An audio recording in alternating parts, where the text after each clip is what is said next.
Good morning dear student. आज period second year में pedagogy of economics में हम जो पढ़ने जा रहे हैं वो हमारा ethics of English language teacher. तो हमारा टॉपिक जो है वो है ethics of English language teacher. Ethics यानी कि आचार विचार होने चाहिए एक भाषा शिक्षक के, तो उसके ऊपर हम चर्चा करेंगे।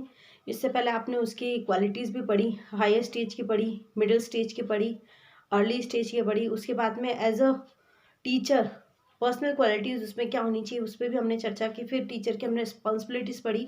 उसके बाद में आता शिक्षक की आचार विचार यानी कि एथिक्स क्या होते हैं इंग्लिश लैंग्वेज टीचर के। तो सबसे पहला जो एथिक आता है उसके लिए हम बात करेंगे understanding and summarising information from different spoken and written source, यानी कि understanding and summarising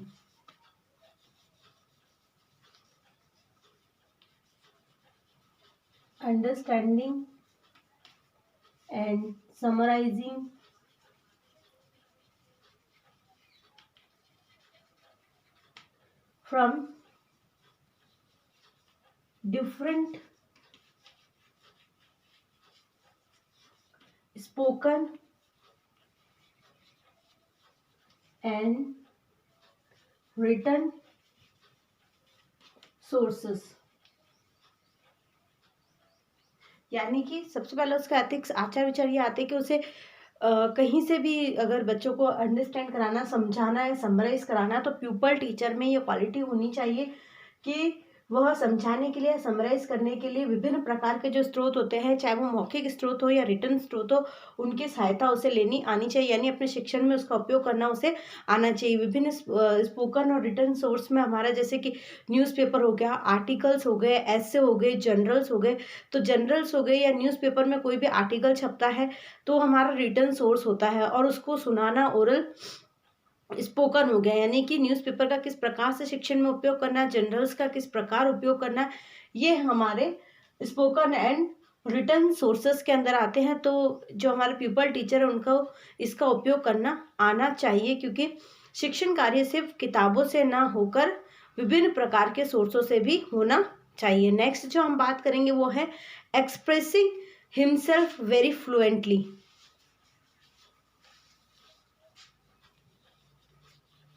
expressing him or her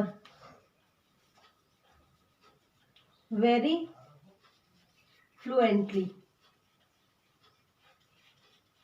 यानी कि एक शिक्षक को, जो पीपल शिक्षक होता है, तो उसे फ्लुएंट होना चाहिए, यानी धारा प्रभाव होना चाहिए अपने विषय के अंदर। तो अपने आप को एक्सप्रेस करने में फ्लुएंट हो, मतलब खुद को रिप्रेजेंट करना उसको आना चाहिए, वो भी अच्छे से फ्लुएंटली होना चाहिए। जैसे कि the pupil teacher should try to give his own introduction, यानी कि जो प्यूपल टीचर उसे खुद ही अपना इंट्रोडक्शन देना आना चाहिए। और ही should stand boldly in the class, यानी कि इस क्लास में वो खड़ा रहे तो एक लीडरशिप की भावना उसके अंदर बोल्ड हो, वो दिखने में पूरी क्लास को रिप्रेजेंट करने के लिए प्यूपल टीचर खड़ा है, तो उसे बोल्डली स्टैंड होना आना चाहिए। क्योंकि विद्यार्थी, अगर उसका आत्मविश्वास कम हो जाएगा तो विद्यार्थी उसे देखेंगे और वो अपना रिप्रेजेंट अच्छे से नहीं कर पाएगा। तो सबसे पहले ही एक्सप्रेस हिमसेल्फ वेरी फ्लुएंट, यानी कि धारा प्रवाह होना चाहिए खुद को प्रेजेंट करने में भी, किस प्रकार से उसे क्लास में बोल्डली खड़ा रहना है, किस प्रकार से उसे अपना इंट्रोडक्शन देना है, ये आना चाहिए। और सबसे पहले he should, first of all he should stand boldly in the class. फिर उसके बाद में he should use some greeting words. Greeting words कौन कौन से होते हैं हमारे? गुड मॉर्निंग बोलना, गुड आफ्टरनून बोलना, ग्रीटिंग वर्ड्स का उपयोग वो कर सके।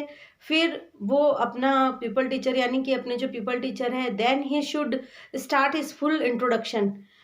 फॉर एग्जाम्पल, जैसे कि उसके टीचर्स बैठे हुए हैं या क्लास में दूसरा भी, तो वो अपना फुल इंट्रोडक्शन दे रहा है कि my name is this and my mother name is this and my mother is जो भी है, फिर my father name is and my father is government servant, I want to become a good teacher. इस प्रकार का introduction उसको वहाँ पर देना चाहिए। नेक्स्ट है हमारा understanding a wide range of demanding, जो डिमांडिंग लॉन्गर टेक्स्ट बुक है, या रिकॉग्नाइजिंग इन इम्प्लिक्ट मीनिंग। तो सब लास्ट है हमारा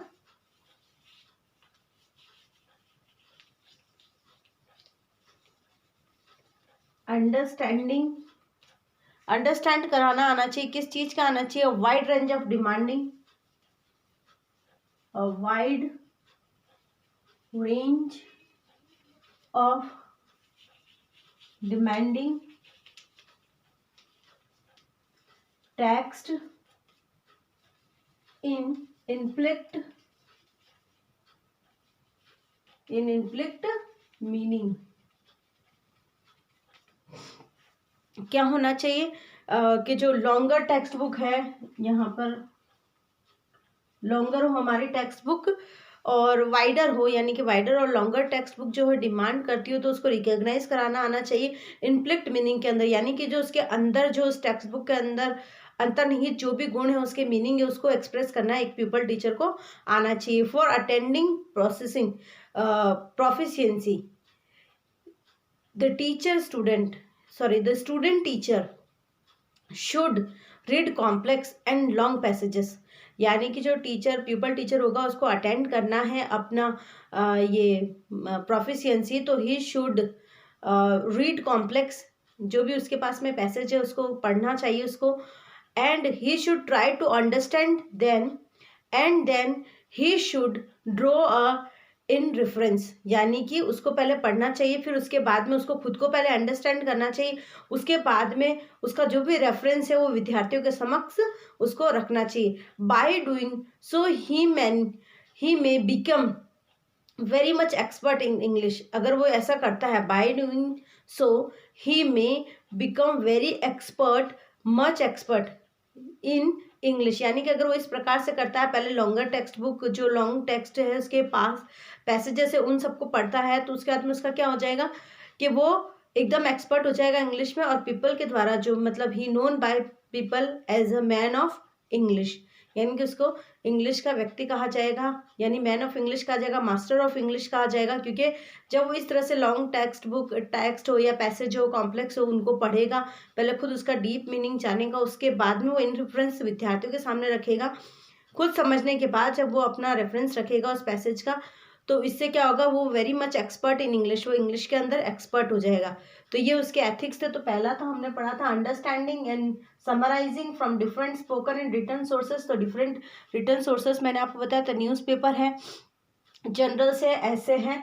फिर एक्सप्रेसिंग हिम वेरी फ्लुएंटली, यानी कि क्लास में उसको खुद को एक्सप्रेस करना है फ्लुएंटली, धारा प्रवाह होना चाहिए खुद को, कैसे, how to stand and how to greet students and how to introduce herself or himself, understanding or wide range of demanding longer textbook inflict meaning, यानी कि inflict meaning उसके जो अंतर्निहित, उस पैसेज के अंतर्निहित मीनिंग को, अर्थ को विद्यार्थियों के सामने लाएगा। तो he was very much expert in English hand, और वो पहचाना जाएगा मैन ऑफ इंग्लिश से। तो ये था हमारा आज का एथिक्स ऑफ इंग्लिश टीचर। अगर आपको इसमें कुछ समझ में आया तो आप मुझसे पूछ सकते हैं। Thank you.